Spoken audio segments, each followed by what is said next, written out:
하나님 말씀 함께 봅니다. 함께 보실 하나님 말씀은 마태복음 6장 9절에서 13절입니다.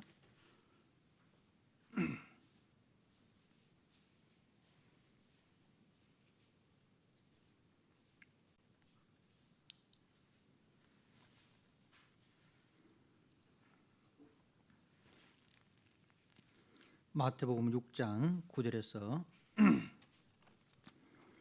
13절 말씀.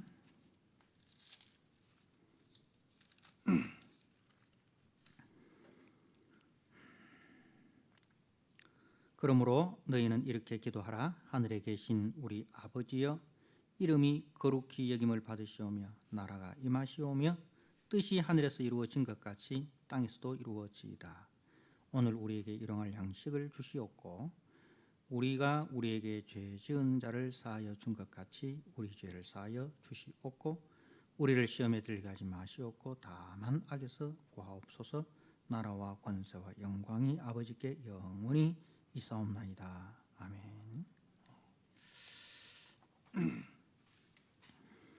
우리에게 기도를 가르쳐 주소서 두 번째 시간입니다. 지난주에는 누가복음 11장 1절에서 4절 말씀에 나타난 주기도문을 우리가 함께 나누었는데, 거기 누가복음에는 요 구절이 빠져 있습니다. 뜻이 하늘에서 이루어진 것 같이 땅에서도 이루어지이다. 이 구절이 빠져 있어서 오늘 마태복음 본문을 가지고 주기도문을 함께 생각하기로 하였습니다. 이제 뜻이 이 하늘에서 이루어진 것 같이 땅에서도 이루어지이다. 우리는 하나님의 뜻이라는 것을 막연하게 이렇게 생각을 합니다. 하나님의 뜻 가운데 살아가기를 원합니다. 이렇게 참 우리가 서로 격려하기도 하지만은 하나님의 뜻이라고 하면은 좀 막연한 것 같고 좀 추상적인 것 같고 뜬구름 잡는 것 같고 그럴 때가 많지 않습니까? 이런 상황에서 하나님의 뜻이 뭘까? 지금 나의 주어진 이 현실 속에서 어떻게 사는 것이 주님의 뜻일까? 이런 이제 생각들을 우리가 많이 합니다. 그런데 막상 하나님의 뜻이라는 것이 우리 손에 잡혀지지가 않은 그런 경우들을 많이 경험을 합니다. 그런데 하나님의 뜻은 성경에 분명히 주어져 있습니다. 먼저 하나님께서 창조하실 때 하나님의 창조 사역에서 하나님의 뜻이 하나님의 형상으로 지음받은 아담과 하와에게 분명히 주어졌습니다.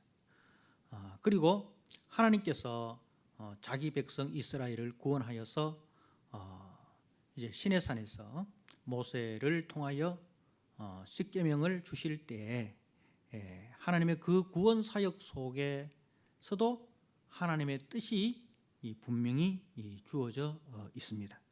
그러면은 하나님의 창조 사역 속에서 아담에게 주신 하나님의 뜻은 무엇이냐 하면은 첫째로 사람은 하나님의 형상으로 지어졌습니다.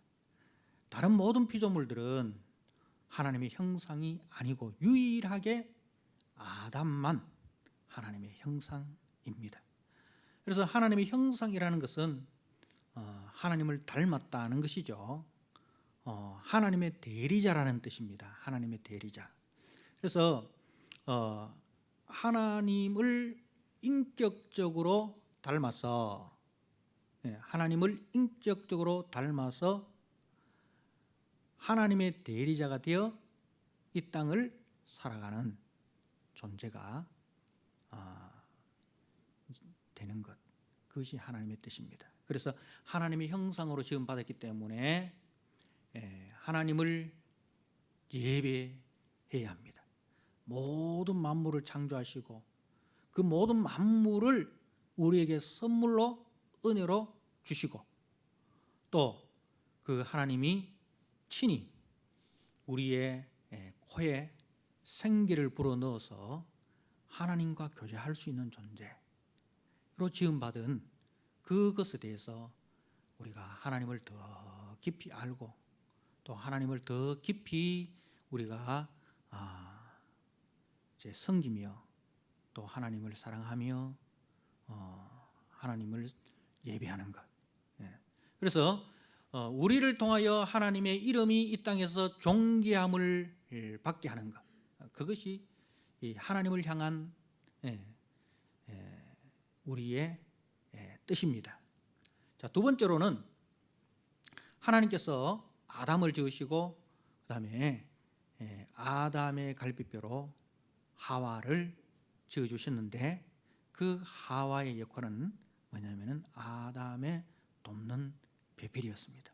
돕는 배필이고, 그래서 그 하와를 볼 때에 아담은 이는 내 뼈 중에 뼈요 살 중에 살이라, 그 사랑의 고백 속에 그 두 사람은 한 몸이 되었습니다. 한 몸을 이룬 가정이 되고 한 몸을 이룬 교회가 되었습니다. 그래서 아담과 하와는 최초의 가정이고 최초의 교회입니다. 그래서 가정과 교회의 특징은 둘이 아니라 한 몸이라는 것입니다. 그래서 주기도문에 반복되는 그 단어가 바로 우리라는 단어입니다. 우리. 한번 보십시오. 9절에 하늘에 계신 우리 아버지여, 나의 아버지일 뿐만 아니라 너의 아버지, 우리 가정의 아버지, 우리 교회의 아버지, 우리의 아버지라는 거죠. 그 말은 너와 나는 한 아버지를 모시는 뭐예요? 형제라는 것을 이야기합니다. 너와 나는 남이 아니라 형제라는 거죠. 가정에서 우리는 한 몸을 이룬 형제고, 교회에서도 우리는 너와 내가 남이 아니라 한 몸을 이룬 형제다라는 것입니다. 자, 그리고 11절 말씀에 오늘 우리에게 일용할 양식을 주시옵고, 우리에게 일용할 양식을 주시옵고, 말은 내 혼자만 먹는 양식이 아니라는 겁니다. 우리가 다 같이 이 먹는 양식, 우리는 나 혼자만 배부르면 되는 것이 아니라 우리 모두가 하나님의 말씀으로 배불러야 되고 하나님이 주시는 양식으로 우리가 배불러야 하는 그런 공동체. 자, 그리고 우리가 우리에게 죄 지은 자를 사하여 준 것 같이 우리 죄를 사하여 주옵시고 우리를 시험에 들게 하지 마옵시고. 그래서 우리라는 이 단어가 반복되는 것입니다. 그래서 하나님의 뜻은 바로 가정과 교회는 하나님의 은혜 가운데 한 하나님을 모시고 한 주님을 모신 우리 형제, 가족, 예수 가족, 예수 공동체라는 것을 말씀을 합니다. 그래서 이제 사람과 사람 사이에는 바로 이 한 하나님을 모시고 살아가는 우리 형제라는 이 사랑이 흘러가는, 그래서 이웃 사랑, 첫 번째는 하나님 사랑이고 두 번째는 이 이웃 사랑이 이루어지는 것이 하나님의 뜻입니다. 우리가 삶을 살아감에 있어서 무엇을 하든지 하나님을 사랑하고 있는가? 이것이 하나님을 사랑하는 행위인가? 이것이 하나님을 사랑하는 결정인가? 그것을 우리가 찾아가는 것이 하나님의 뜻입니다. 자, 그리고 또 내가 이렇게 하는 것이 형제를 사랑하는 것인가? 내가 이렇게 하는 것이 남편을 사랑하고 아내를 사랑하고 가정을 살리고 우리가 주님의 몸된 교회를 살리고 주님의 몸된 형제를 우리가 사랑하고 이렇게 하는 것이 하나님의 뜻이다라는 겁니다. 그래서 이렇게 하는 것이 이제 나에게 유익이 된다 할지라도 그러나 그것이 형제에게 아픔이 되면 그건 절대로 하나님의 뜻이 아닙니다. 자, 이렇게 하는 것이 나에게는 경제적인 유익이 된다 할지라도 하나님의 이름이 땅에 떨어지는 행위가 되면 그것은 결코 하나님의 뜻이 아닙니다. 우리가 그 기준을 가지고 하나님의 뜻을 분별하면 되는 것입니다. 하나님의 뜻을 우리가 분별하는 거 어렵지 않죠. 왜 어렵습니까? 늘 자기 중심으로 생각하니까 어려운 거예요. 자기 중심으로 생각하니까 내 손해 안 보고, 내가 양보 안 하고, 내한테 유익이 돼야 되고, 내가 잘 돼야 되고, 그것을 중심으로 생각하니까 하나님의 뜻을 모르겠네, 이렇게 하는 거죠. 그 중심으로 생각하면 절대로 하나님의 뜻이 나타날 리가 없습니다. 하나님의 뜻은 사라지고 자기 뜻만 세워지는 것이죠. 자, 그리고 이제 하나님과의 관계, 이웃과의 관계. 세 번째는 피조물과의 관계입니다. 자, 하나님께서 아담을 하나님의 형상으로 지으시고 하나님을 대리하여 만물의 이름을 짓는 그 역할을 주었습니다. 다시 말해서 만물에게 있어서 아담은 하나님의 대리 통치자가 되는 것입니다. 하나님의 대리 통치자가 되는 것입니다. 그래서 만물에게 있어서 아담은 하나님의 역할을 해야 됩니다. 하나님이 우리를 사랑하듯이 우리가 하나님이 지으신 모든 만물을 사랑하고 하나님이 우리를 보호하듯이 우리가 모든 만물을 보호하고 하나님이 우리를 관리하듯이 우리가 만물을 관리해야 됩니다.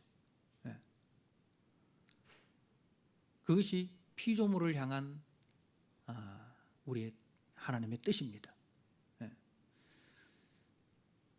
그래서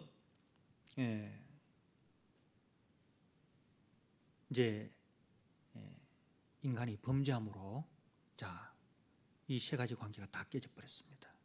하나님과의 관계, 이웃과의 관계, 피조물과의 관계, 이것이 다 깨어지고 변질되고 왜곡되어 나타납니다.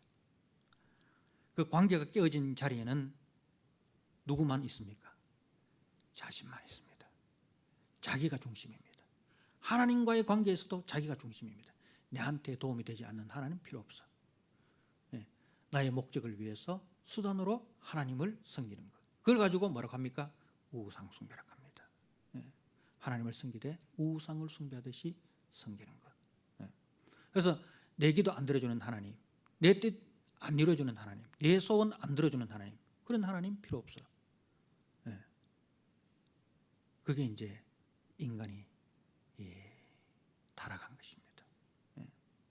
타락한 결과 하나님마저도 자기 목적을 이루는 수단으로 생각하는 것. 자, 그리고 이웃에 있어서도 마찬가지입니다. 이웃과의 관계에 있어서도 자기가 중심이기 때문에 나에게 도움이 되는 이웃은 이웃으로 받아들여요. 남편도 나에게 처음에 도움이 되면 남편을 남편으로 대접합니다. 아내도 나에게 도움이 되면 아내를 아내로서 대접을 합니다. 그런데 나중에 아내가 도움이 안 된다, 내 삶에 전혀 도움이 안 되고 짐만 된다, 남편이 내 삶에 도움이 안 되고 짐만 된다, 그러면은 그 남편도 버리고 아내도 버리고 그 관계가 틀어져 버립니다.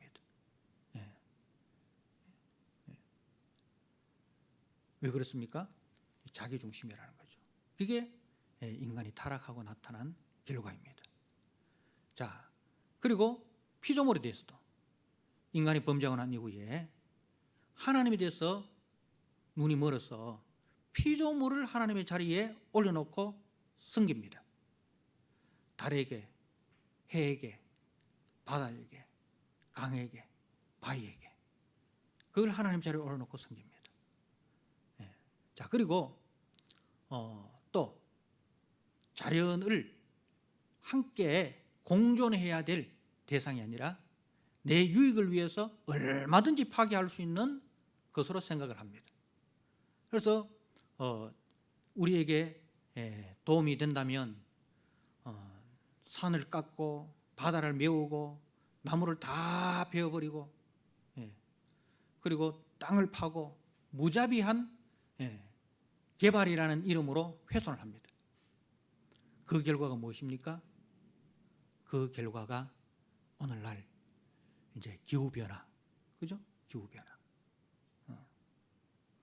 그리고 우리가 우리의 편리를 위해서 무분별한 플라스틱을 남용하다 보니까 그게 전부 다 이제 대양을 오염시키고 대양에 있는 물고기들을 오염시키고, 그리고 그 물고기를 우리가 먹으니까 결국 우리 자신을 오염시키는 것이죠. 이게 전부 다 인간의 범죄의 결과로 다 모든 관계가 다 깨져 버리는 거죠. 하나님과의 관계도 깨어지고 이웃과의 관계도 깨어지고 피조물과의 관계도 깨어지고. 자, 하나님의 뜻이 창조 행위에서도 나타났고, 하나님의 뜻이 또 하나님께서 자기 백성 이스라엘을 애굽에서 인도하여 시내 산으로 가서 거기서 하나님의 말씀을 주셨습니다.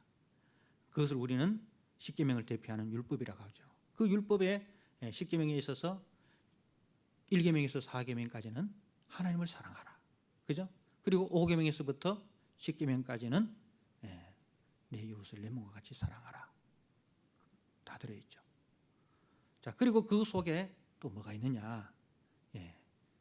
피조물을 사랑하는 것도 들어있습니다. 안식일을 지키는데 어떻게 지킵니까? 자기만 지킵니까? 아니죠. 그 안식일 날에는 종들도 쉬고 가축들도 쉬게 합니다. 가축들도 안식을 누리게 합니다.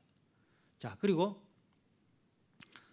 하나님께서 이제 그 안식의 정신을 확장시킨 것이 안식년이고 희년입니다. 그죠? 안식년과 희년입니다. 안식년에는 땅을 1년 통째로 쉬게 합니다. 희년 때는 어떻게 합니까? 2년 연속으로 쉬게 되는 거죠. 그죠? 49년째가 안식년이잖아요. 그죠? 안식년이고 그 다음에가 50년째가 희년이니까 50년째가 되면 2년을 쉬게 되는 거죠. 그 2년을 쉬는 동안이 땅이 안식을 누리게 되는 것입니다. 자, 그리고 그 땅에서 나오는 것들은 누가 먹습니까? 각종 짐승들도 같이 먹게 되는 것입니다. 그러니까 이 안식일 정신에는 우리만 안식을 누리는 것이 아니라 모든 만물들이 하나님이 우리를 위해서 지어주신 그 모든 만물들이 이 하나님의 은혜 가운데서 안식을 누리도록 그렇게 하나님께서 말씀을 주셨습니다. 그 속에는 우리가 모든 피조물과 함께 더불어 살아가야 하는 존재다는 것을 이야기를 합니다. 더불어 살아가야 하는 존재다. 우리의 목적을 위해서 무분별하게 훼손해야 될 대상이 아니라 우리와 함께 더불어 살아가야 하는 존재다는 것이 이 십계명 속에 들어 있습니다. 자, 그리고 이제 신약에 와서 우리 예수님을 통해서 하나님의 뜻이 우리에게 분명히 보여지게 되었습니다. 예수님의 삶을 보면 하나님을 사랑하는 삶은 바로 저런 삶이구나, 이웃을 사랑하는 삶은 바로 저런 것이구나. 예수님께서 그 모든 우리가 하나님을 사랑하고 이웃을 사랑하고 그리고 모든 만물들과 더불어 살아가는 그 삶의 원형, 삶의 가장 그 본이 되는 것을 우리에게 보여주셨습니다. 친히 보여주셨습니다. 하나님을 향해서는 우리 주님께서 아버지여 나의 원대로 마옵시고 아버지의 원대로 하옵소서, 죽기까지 아버지를 영광스럽게 하기 위해서, 아버지를 영광스럽게 하기 위해서 자기 뜻을 버리고 철저하게 아버지 뜻에 복종하기 위하여 자기 몸을 대속제물로 헌신하신 그 모습을 통해서 하나님을 예배하는 자의 삶이 바로 저런 모습이구나 하는 것을 우리에게 보여주셨습니다. 자, 예수님께서 또 우리에게 이웃사랑의 본을 보여주셨습니다. 이웃사랑. 이웃이 누구입니까? 우리는 범죄하고 난 이후에 나에게 유익이 되는 사람은 나의 이웃이고 그 유대인의 이웃간이죠. 그런데 예수님의 이웃간은 어떻습니까? 선한 사마리아인을 통해서 나의 도움이 필요한 모든 사람들이 나의 이웃이다는 것입니다. 나의 도움이 필요한 모든 사람들이 나의 이웃이다. 그것이 이제 어떤 인종을 초월하고, 그죠? 그리고 어떤 민족 개념을 초월하고, 혈연과 지연과 학연, 모든 이 인간관계를 떠나서 나의 도움이 필요한 사람은 다 나의 이웃이라는 거죠. 유대인과 사마리아인은 철저한 원수지간이었습니다. 그럼에도 그 유대인이 이 강도를 만났을 때에 사마리아인은 그 유대인이 도움을 구할 때에 이유 없이 도와줘야 된다는 거죠. 그것이 이웃이라는 것입니다. 그래서 예수님은 십자가에 운명하시면서까지 자신을 십자가에 못 박는 자들을 위하여 기도하셨습니다. 아버지여, 저들의 죄를 사하여 주옵소서. 저들이 하는 짓을 알지 못하나이다 하면서 자신을 십자가에 못 박는 자까지도 사랑하시는 그 이웃 사랑의 삶을 보여주셨습니다. 자, 그래서 이제 그 예수님께서 십자가에 죽으시고 3일 만에 부활하시고 승천하셔서 누구를 보내주셨습니까? 보혜사 성령을 보내주셨습니다. 보혜사 성령은 예수님의 영이십니다. 예수님의 영이십니다.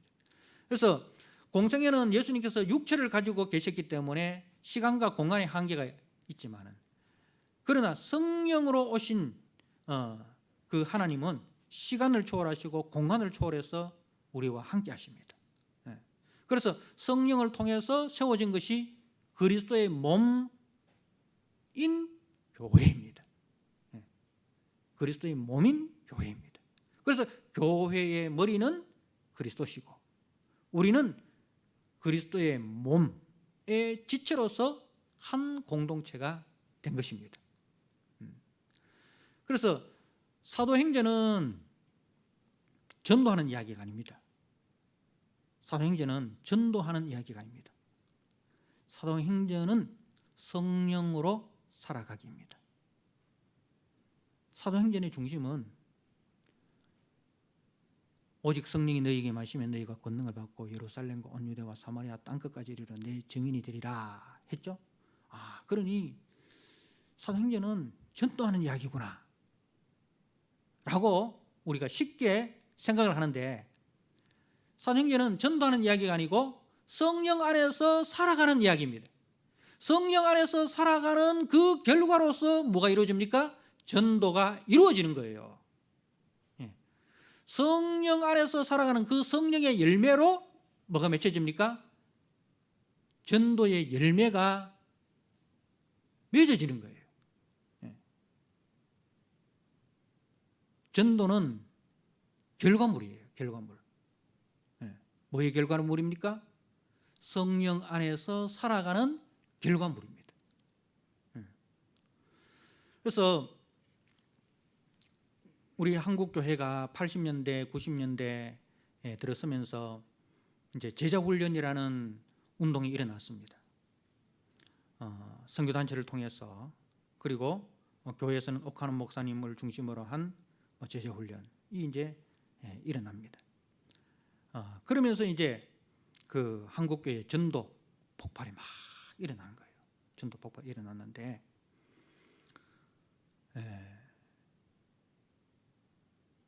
그런데 그 문제점이 뭐냐? 전도 기능인을 만들었다는 거예요.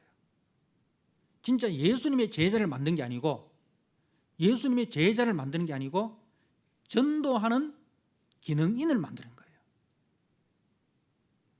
기도하는 기능인을 만들고 전도하는 기능인을 만들고 목사는 말씀 전하는 기능인이 되어버립니다. 우리는 절대로 기능인이 아닙니다.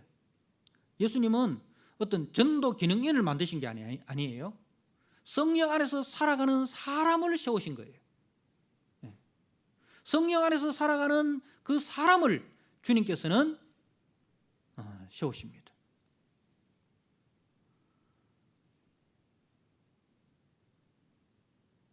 우리가 인격적으로 예수님을 닮지 않고 인격적으로 예수님을 영접하지 않는 가운데서 전도가 우리의 지상 사명이 되어버리면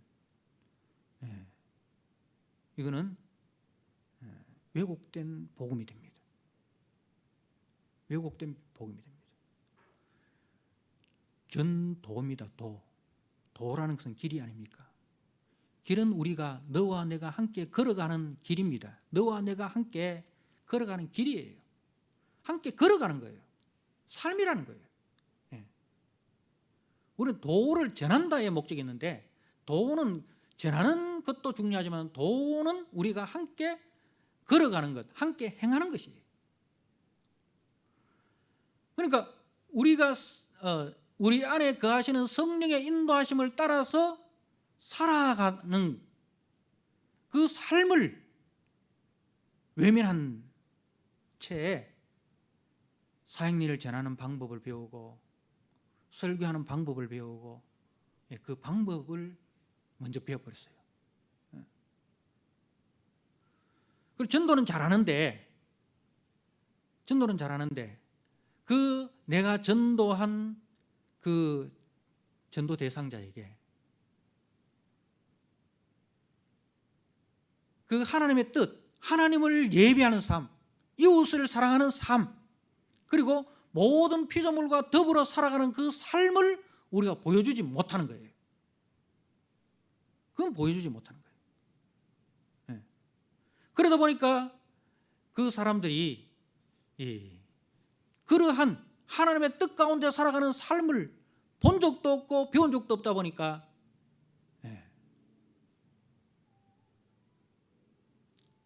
자신의 삶 속에서 전혀 영향력 없는 그리스도인이 되어버린 거예요.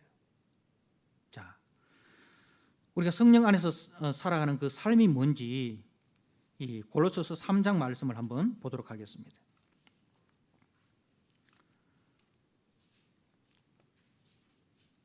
골로새서 3장 18절입니다.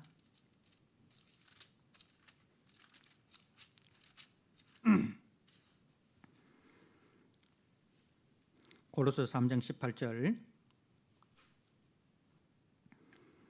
제가 읽어드립니다. 아내들아 남편에게 복종하라.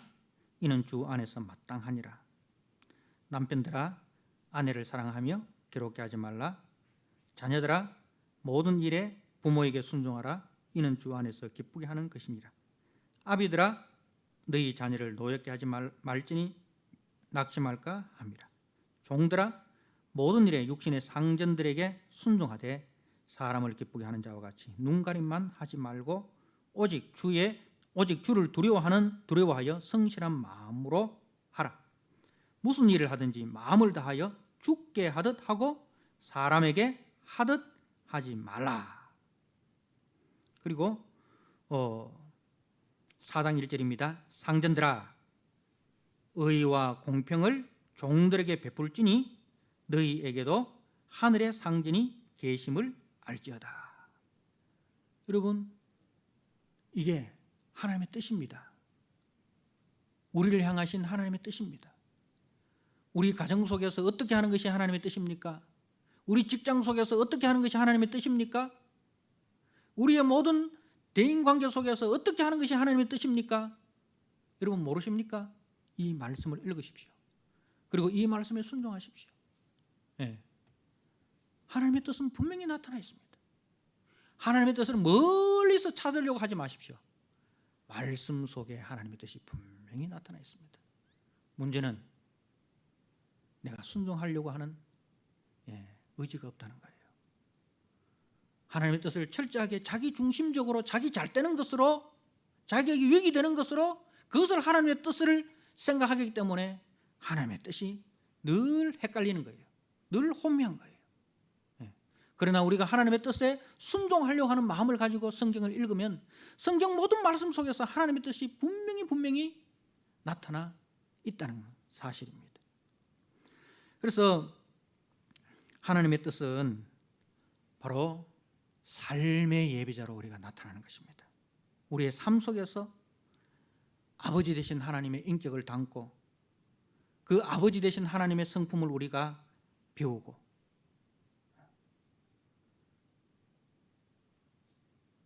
자기 주장을 내려놓고 자기 옳음을 양보하고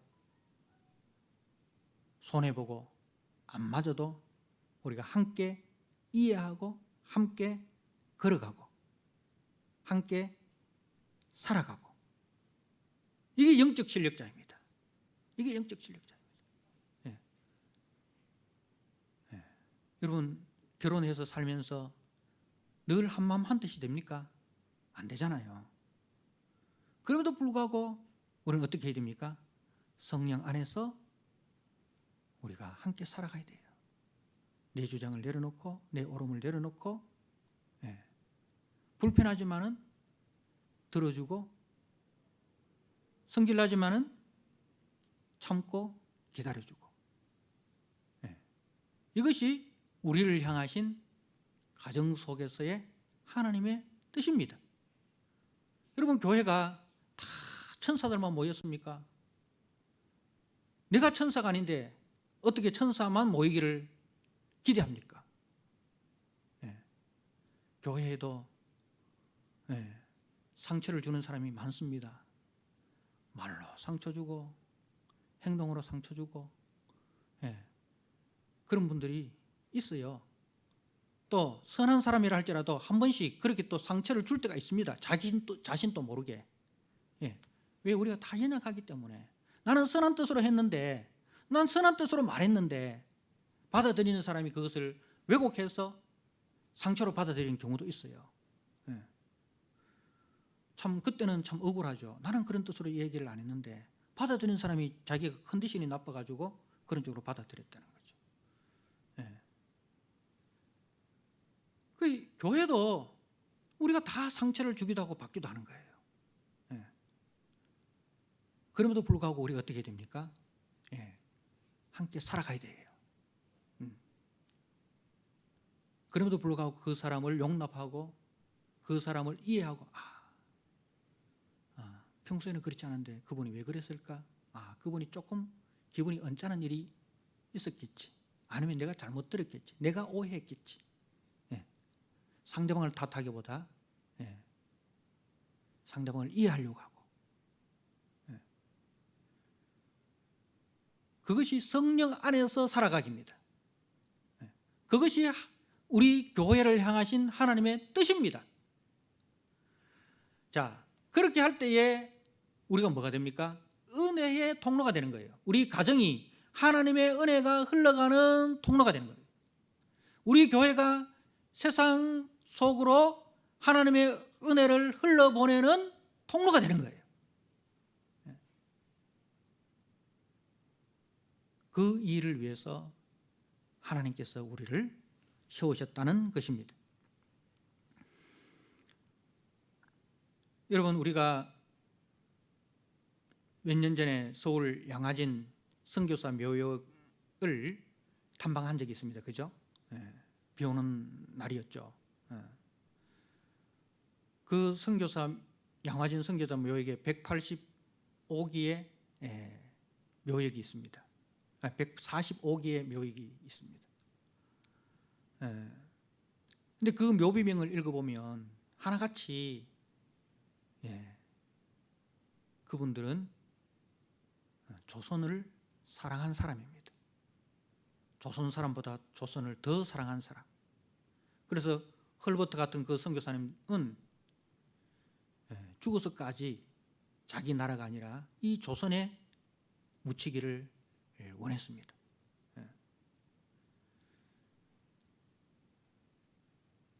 또 우리가 여수 순천에 있는 애양원을 다녀왔습니다. 그 애양원을 설립하신 분이 선교사님인데, 근데 그 선교사님이 이제 자신의 목숨보다도, 자신의 아내의 목숨보다도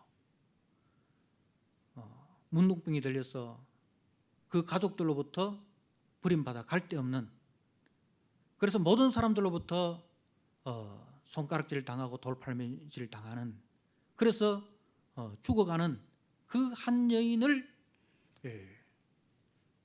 안고 그 여인을 치료하다가 세워진 것이 애양원이라고 들었습니다. 그분들은 선교하기 위해서 한국에 왔지만은 한국을 사랑했습니다. 한국 사람을 사랑했습니다. 어떤 자격이 있어서 조건이 되어서 사랑한 것이 아니라 무조건적으로 아무 이유 없이 그리스도의 마음으로 그들을 보고 그리스도의 눈으로 그들을 살피고 그리스도의 마음으로 그들을 안았습니다. 그래서 전도가 되어진 거예요. 전도가 되어진 거예요. 전도 기능인이 아니라 성령 안에서 살아가는 사람으로 이 땅에 온 것이에요. 여러분 오늘날 그 인터콥 많은 문제가 되고 있습니다. 그분들의 잘못은 뭐냐면은 선교 기능인이라는 거예요.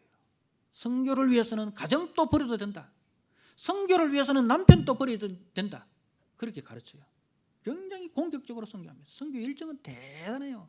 교회가 절대로 그들의 선교의 열심을 따라갈 수 없어요. 저들은 자기들의 직장을 열어놓고 선교를 갑니다. 근데 성령 안에서 사는 게 없어요. 성령 안에서 가정 속에서 남편을 위해서 희생하고 남편의 영혼을 안고 기도하고 그 직장 속에서 자신이 예수 믿는 사람으로서 선한 영향력을 나타내고 성령 안에서 행하는 그 삶이 없이 가정에서도 욕먹고 직장에서도 욕먹으면서 그냥 선교하러 가는 거예요. 그래 선교가 됩니까? 여러분 이슬람권의 공산권의 선교사님들 거기서 수십 년을 살면서 한 사람과의 관계를 맺습니다. 그래서 그 사람이 이분을 선교사님을 자신의 형제라고 형제보다 더 귀한 존재로 받아들일 때 그때 선교가 되어지는 거예요. 그렇게 해서 선교가 되어지는 거예요. 그렇게 해서 수십 년을 성령 안에서 살아감으로 전도의 열매가 맺어졌는데 이분들이 가서 다 해방 나버리는 거예요. 공격적으로 선교한다고 하면서 별로 지혜가 없어요. 성령 안에서 살아가는 삶이 없고 성령이 주시는 지혜가 없는 거예요. 그래서 저들이 가는 곳에는 가정도 깨어지고 교회도 깨어지고 근데 하나님은 그런 하나님이 아니잖아요. 우리 하나님은 굉장히 인격적인 분이에요. 목적을 위해서 수단을 정당화하시는 분이 아닙니다. 선교라는 목적을 위해서 수단을 정당화하시는 분이 아니에요. 목적이 선하면 수단도 선해야 된다. 그 수단으로 그 목적이 이루어지지 않을지라도 그럼에도 그 수단은 항상 선해야 된다. 그것이 하나님이 일하는 방식이에요. 사람들 보기에는 미련하죠. 그러나 하나님의 미련한 것이 사람의 지혜로운 것보다 더 낫다라고 하셨습니다. 그래서 우리는 어디서든지 이 성령 안에서 살아가기 이것이 되어야 됩니다. 그렇게 될 때에 우리를 통해서 하나님의 그 선하신 뜻이 우리 가정에 나타나고 우리 가정을 꽃피게 하고 우리 교회를 살리고 우리 교회를 꽃피게 하고 그래서 그 가정과 교회에서 하나님의 은혜가 세상 속으로 흘러가는 거예요. 그래서 그 세상 속에 광야가 그 마른 땅이 하나님의 은혜의 샘물이 흘러감으로써 광야가 꽃이 피고 그죠? 죽은 생명이 살아나는 생명이 되는 겁니다.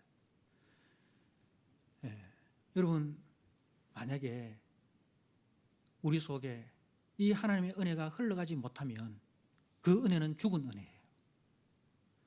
내가 하나님으로부터 은혜 받았습니다 하잖아요. 그런데 그 은혜를 여러분의 가정 속에 흘러보내지 못하고 여러분의 삶의 현장 속에 흘러보내지 못하면 그 은혜는 사해바다와 같이 여러분 우리나라의 강들 여름이 되면 뭐가 됩니까?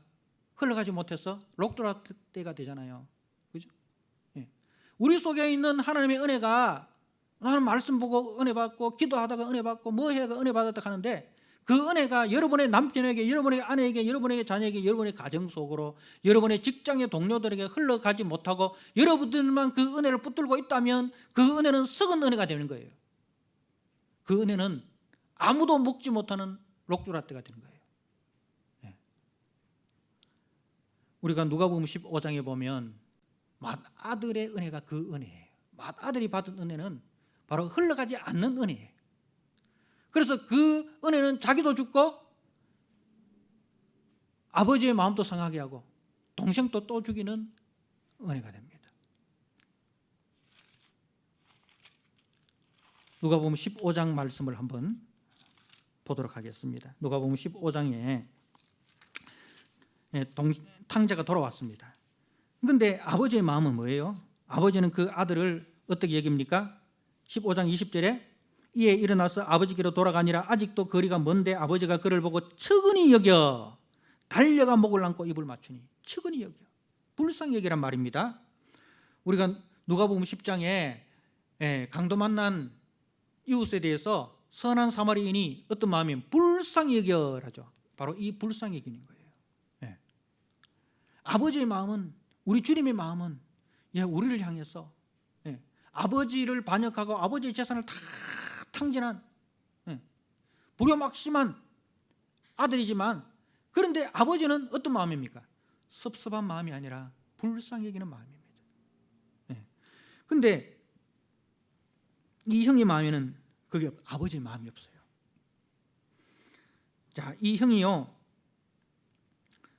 아버지에게 뭐라고 이야기하는지 들어보세요.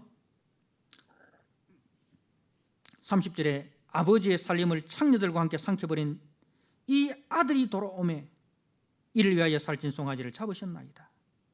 아버지의 살림을 창녀들과 함께 삼켜버린 이 아들이라고 했는데, 이 아들은 이 당신의 자식 말입니다. 그런 놈은 내 동생 아닙니다. 당신의 자식은 될 수 있어도 내 동생 아닙니다. 동생에 대해서 불쌍히 여기는 마음이 없어요. 긍휼히 여기는 마음이 없어요. 조금 더 이해하고 싶지도 않습니다. 내가 왜 이해해야 돼요? 내가 왜 양보해야 돼요? 여러분, 그렇게 말하지 마십시오. 그렇게 말하는 순간 여러분은 집안의 탕자 맏아들이 되는 거예요. 그런데 우리 아버지는 뭐라고 이야기합니까? 32절에 이 네 동생은 네 동생이다. 내 아들이고 동시에 네 동생이다. 여러분, 교회 속에 내가 꼴도 보기 싫은 그런 동생이 있습니까? 너는 하나님의 자식은 될 수 있어도 내 형제는 될 수 없어 라고 생각하는 그런 사람이 있습니까? 내려놓으십시오. 그것이 하나님의 뜻입니다. 내려놓고 그분을 여러분의 동생으로 맞이하십시오. 여러분의 동생으로 안아주십시오. 그것이 하나님의 뜻입니다. 그런 사람이 여러분의 직장 속에 있습니까? 안아주십시오. 그런 사람이 여러분의 가정 속에 있습니까? 안아주십시오. 그것이 하나님의 뜻입니다. 하나님의 뜻이 하늘에서 이루어진 것 같이 땅에서, 이 땅에서, 우리 가정에서, 우리 교회에서, 내 삶의 현장에서 나를 통하여 이루어지기를 원합니다. 한 주간 또 그렇게 그 하나님의 뜻을 발견하시고 그 하나님의 뜻에 여러분을 처복종시킴으로 하나님께 영광이 되고 여러분을 통하여 하나님의 은혜가 이 땅에 흘러가는 귀한 삶을 살아가는 저와 여러분 되기를 주님의 이름으로 부탁드립니다. 아멘. 하나님 아버지, 감사합니다. 하나님의 뜻이 하늘에서 이루어진 것처럼 이 땅에서, 우리 가정에서, 우리 교회 속에서, 우리 삶 속에서 나를 통하여, 우리 교회 공동체를 통하여 아버지 이루어지게 하시고 흘러가게 하여 주시옵소서. 예수님께 하신 이름으로 감사하며 기도드리옵나이다. 아멘.